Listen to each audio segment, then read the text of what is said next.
পাহাড়ি ঢলের সাথে 2 দিন ধরে চলছে টানা ভারী বৃষ্টি।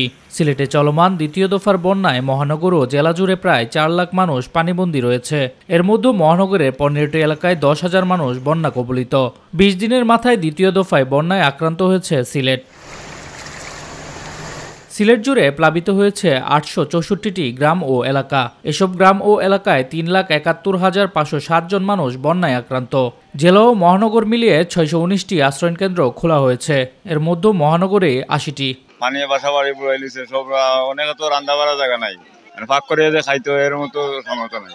টেকা আছে কিন্তু কেউ যাইতে পারেন না, যায় বাজার করে আনিয়ে খাইতো। কেতালেগে গনে গনে সিলেটে বন্যা হয়, সিলেটে বন্যা হইলে পানি। আমরা প্রায় 3 দিন থেকে এখানে মানে মতো জীবনযাপন করতেছি। আমাদের ঈদের আনন্দ ম্লান হয়ে যাচ্ছে। সিলেটে বন্যা পরিস্থিতি অবনতি হওয়ায় পানিবন্দীদের উদ্ধারে উপজেলা প্রশাসন প্রয়োজনীয় তৎপরতা চালাচ্ছে। সার্বিক পরিস্থিতি পর্যবেক্ষণে স্থাপন করা হয়েছে কন্ট্রোল রুম। বন্যায় ক্ষতিগ্রস্ত দক্ষিণ সুরমা, বরুইকান্দি বিদ্যুৎ উপকেন্দ্র রক্ষায় সেনাবাহিনী মোতায়েন করা হয়েছে। বন্ধ ঘোষণা করা হয়েছে সিলেটের সব পর্যটন কেন্দ্র। সর্বাত্মক প্রচেষ্টা চালাচ্ছি আমরা সহযোগিতা করার জন্য, এবং আমরা 1 মিনিটের জন্য আমাদের কার্যক্রম আমরা বন্ধ করব না। এদিকে বৃষ্টি পাহাড়ি ঢলে সুনামগঞ্জের সবকটি নদ নদীর পানি বিপদসীমার উপর দিয়ে প্রবাহিত হচ্ছে। একে একে ডুবে গেছে ঘরবাড়ি ও রাস্তাঘাট। বসতবাড়ি, দোকানপাটে পানি ঢুকে পড়ায় আসবাবপত্র, দোকানের মালামাল ও মূল্যবান জিনিসপত্রের ব্যাপক ক্ষয়ক্ষতি হয়েছে।